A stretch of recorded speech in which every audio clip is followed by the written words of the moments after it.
आलमी मजलिस तहफ़्फ़ुज़ खत्म नबूवत काम कर रही है। अल्हम्दुलिल्लाह 40 साल से ज़्यादा मेरे दादा जान अल्लामा अहमद मियां अहमदी रहमतुल्लाह अलैह ने स्टैंडो आदम शहर में खत्म नबूवत का काम शुरू किया था।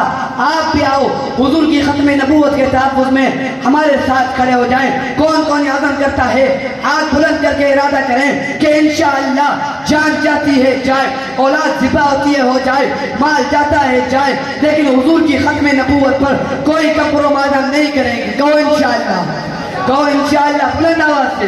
आखिर दावाना। आप हज़रात के सामने अपने जज्बात का इजहार कर रहे थे मदरसा इल्म अमल के मुताल्लिम हाफिज नूर मोहम्मद साहब। मैं अब अगले बयान के लिए दावत देता हूँ मदरसा इल्म अमल के मुताल्लिम हाफिज जमालुल्लाह अल हुसैनी को कि वो तशरीफ़ लाएँ आप हज़रात के सामने।